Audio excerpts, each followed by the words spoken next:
Assalamualaikum warahmatullahi wabarakatuh.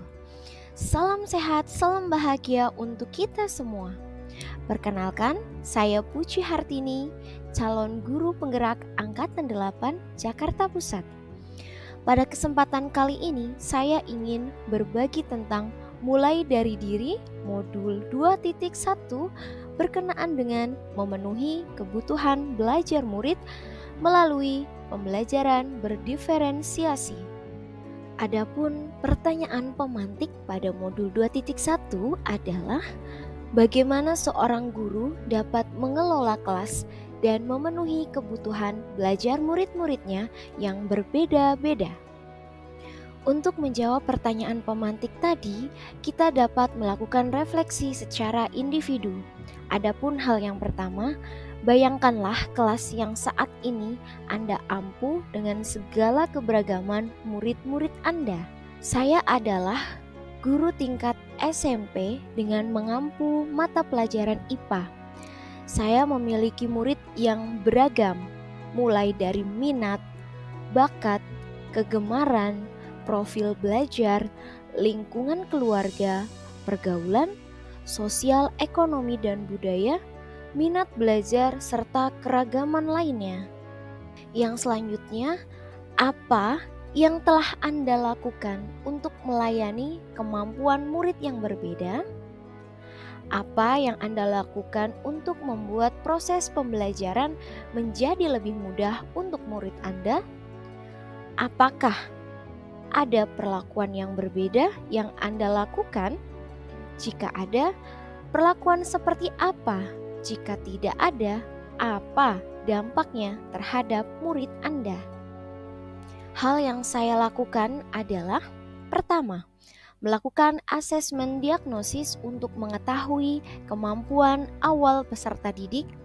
Yang kedua, melakukan wawancara untuk mengetahui minat murid. Yang ketiga, mengobservasi secara langsung sehingga mengetahui profil belajar murid.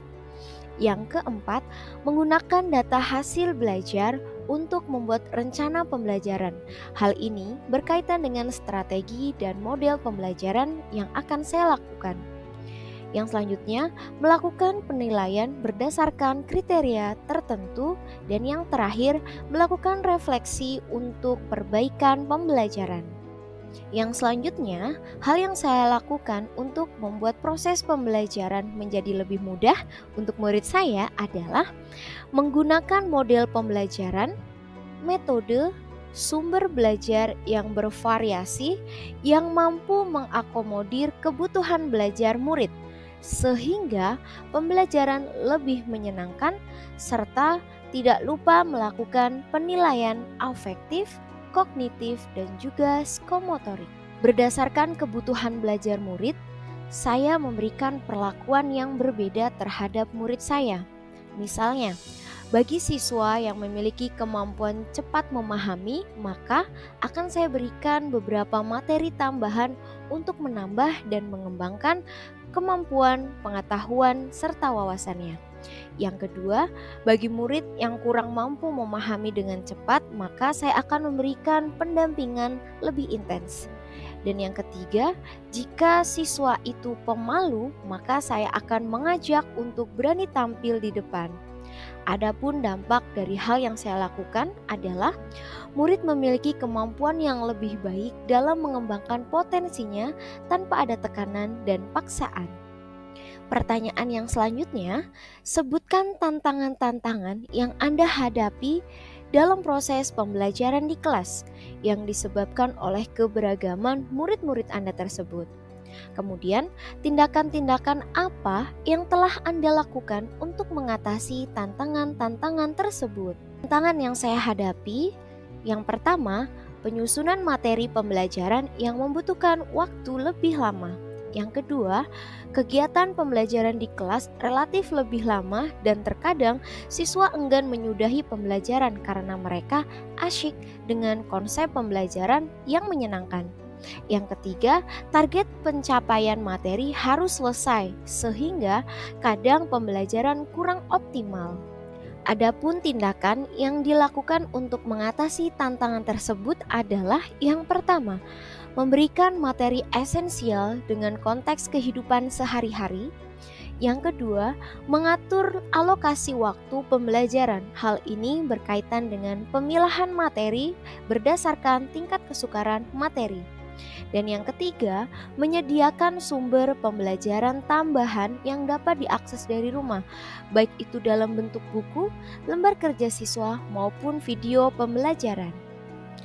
Menurut Anda, untuk mengakomodasi tantangan yang terkait dengan keragaman murid tersebut, bagaimana seharusnya pembelajaran itu dirancang, dilaksanakan, dan dievaluasi? Untuk mengakomodasi tantangan tersebut, hal yang saya lakukan adalah melakukan pemetaan kebutuhan belajar murid, menyusun rencana pembelajaran berdasarkan kebutuhan belajar murid, melaksanakan pembelajaran menggunakan strategi, metode, dan model yang mengakomodir kebutuhan belajar murid, melakukan evaluasi dan refleksi kegiatan pembelajaran untuk perbaikan pembelajaran selanjutnya. Demikian hal-hal yang dapat saya sampaikan terkait dengan mulai dari diri untuk modul 2.1. Semoga bermanfaat dan menjadi inspirasi untuk kita semua. Salam guru penggerak, tergerak, bergerak, dan menggerakkan. Terima kasih. Wassalamualaikum warahmatullahi wabarakatuh.